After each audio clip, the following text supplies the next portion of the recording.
Students at Central Regional High School had the pleasure of hearing distinguished alumnist Dr. Bruce Kraig speak about his life experiences. Bruce Kraig is a 1957 graduate of Central Regional High School. Bruce was voted most likely to succeed and took great pride in Central. His family once owned the land Central Regional High School, Central Regional Middle School, and Veterans Park now sit on. Dr. Kraig is an Emmy Award-winning writer, producer, and host for documentaries such as Hidden Mexico and Hidden India. Dr. Kraig also won awards for his books Man Bites Dog and Hot Dog, A Global History. Dr. Kraig's message of always believing in yourself and following your dreams was an inspiration to all the students listening today. Hi, my name is Ryan Hodjanowski. I'm here with Dr. Bruce Kraig, award-winning and Emmy-winning director, writer, and producer. Mr. Kraig, we have a few questions for you. First, you were voted most likely to succeed in high school. Did you ever envision yourself where you are now? I was voted most likely to succeed? Yes, you were. Gee, I didn't know. Thank you for telling me all these years later. Succeed at what?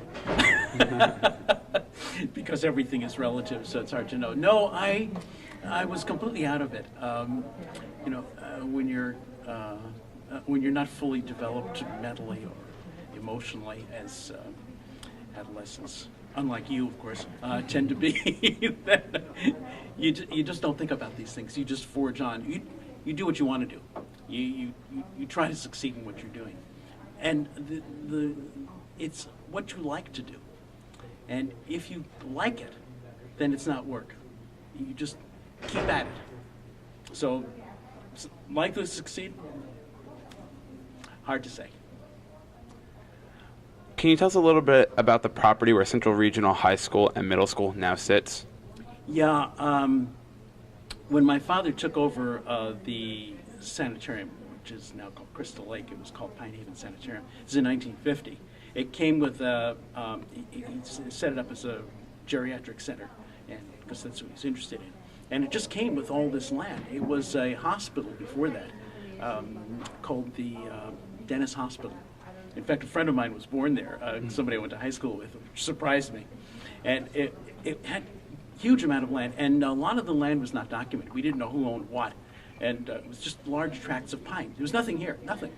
Just pines and sand, that's it. So I think he just donated it to the school. I mean, he wasn't going to do anything with it, so why not? Understandable. We understand that you have been a host, writer, and historian for PBS documentaries called Hidden China, Hidden Mexico, Food for the Ancestors, and many others. Can you tell us a bit about these programs and the challenges you faced while working on them? Yeah, they're documentaries about food and culture. They're mini anthropologies of a region of a country. We don't do whole countries. We only do one region. And we take it from the point of view of ordinary people. And particularly since we're about food, it's about farming, fishing, and women who cook. Because in these traditional societies, that's what happens. We're very interested in traditional cultures that are disappearing. And that's really what the programs are about, from start to finish. I would like to congratulate you on the fact that you have won Emmys for your work. For which works have you won them? Well, we won awards in Mexico, Lente de Plata, which is the top documentary award in Mexico. We won them for Hidden China, which is the highest rated program ever in Chicago public television. And Hidden India. I think all of them have won awards at either Emmys or at major festivals like the Columbus Awards, and there are a bunch of others. What was it like to win an Emmy Award? Oh, it was great, particularly, but the best one was going to Mexico because I love Mexico. We've done many programs there. Well, two big ones, and then I've written quite a bit about Mexico. Yes. And going there and being hosted by the government and fed, because the food in Mexico is just great. And of course, you get to drink quite a bit of tequila and other really good stuff. So, and being convivial Mexicans who are, really cheerful, nice people, that was just great. It was in Acapulco, by the way, and at this beautiful resort on the ocean.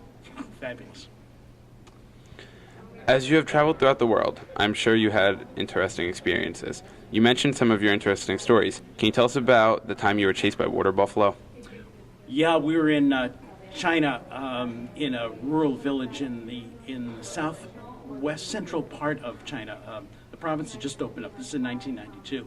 called Guizhou, and they just built a road. We were the first TV crew on it, first Western crew. There had been Russians there before, and who left dreadful buildings, Soviet-style buildings, but no Westerners had been there. And we were shooting a festival in the village, and there were people, locals from a minority group, a couple of them, Miao, they're called. They're actually Hmongs, who now many of them live in the United States, and they're beautifully dressed, silver jewelry and beautifully embroidered stuff. They're just great, and they're all standing on a hill. It's raining, it's mud, yellow mud everywhere, and they're going to herd the buffaloes and have a ceremony. Well, the buffaloes got real PO'd. Because water buffalo have very short tempers. They're very stubborn. I mean, they look placid, but they're not. And they're very powerful. And so they began charging us. And the whole mob of people, all in their fancy gear, including us, the crew, chased down this hill through the mud. It was slogging through mud, being chased by these guys, bellowing at the top of their lungs. I mean, snorting all out. I thought we were going to die. And we got to a stone wall. Everybody left over. I mean, just some massive humanity over the stone wall before the water buffalo got us. So nobody was trampled, thank God. But that was quite an adventure. If they got us, they got me, I wouldn't be here. Really. That's scary. So you have an unusual love for hot dogs, correct? I do. Can you tell us a bit about the book you wrote, Man Bites Dog? Well, this is the second hot dog book I've written. I wrote another one called Hot Dog: A Global History, which won a lot of prizes, actually, but was a surprise to me. But this one that one's a straight-up history about hot dogs around the world. This one is about hot dog history and why Americans like hot dogs, about hot dog culture in America, which is very funky and very American, I could say off-the-wall kind of culture. And that's why I like hot dogs a lot. It's I got interested in this just by accident. I was working on something else, and the subject came up. It was at a conference, and I just thought, well, I'll look at hot dogs. And once I got into it, I've been at it. I've written quite a number of articles and things about it. It tells us a lot about who we are as Americans, or what our ideas about ourselves are, in any case. Where is the best place to get a hot dog? Depends on where you are in the country. The hot dogs are very regional and personal. So there are regional styles. New Jersey has about half a dozen. North Jersey, in fact, has about half a dozen different styles. Really surprising. So if you're in New Jersey, there's a style called Italian hot dogs, invented in Newark. And there's one in Toms River, in fact, JoJo's. And they're not my favorites because there's a lot of food there. It's just a lot. But if you like that, hey, excellent. My favorite regional hot dogs are Chicago, of course. I live in Chicago, and it's a distinctive style with a lot of stuff on it. It's a hot water dog. There's another one I like in New York, Papaya King. There are many hot dog styles in New York. That's also my favorite. There's one in Flint, Michigan, which is a distinctive style with a meat sauce on it, which is unique. So I think those are my favorites. I also like slaw dogs, which you'll find in West Virginia, and it's a specialty there, although you can find them in lots of different places. So people who make their own toppings, fresh toppings, and there's a place in LA called Pink's, which I like a lot, and those are some of the ones, but people who take care and know what they're doing, that's a good hot dog. After everything you have done, what do you consider your greatest achievement?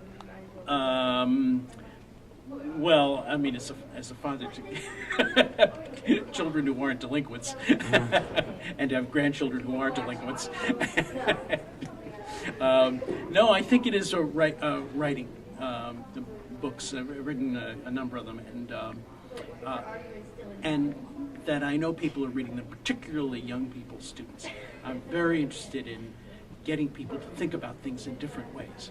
And that's what I try to do in everything I've done. And also in the television work I've done, to get people to open their minds, to see something different, and to look at things maybe in a way that they might not have before.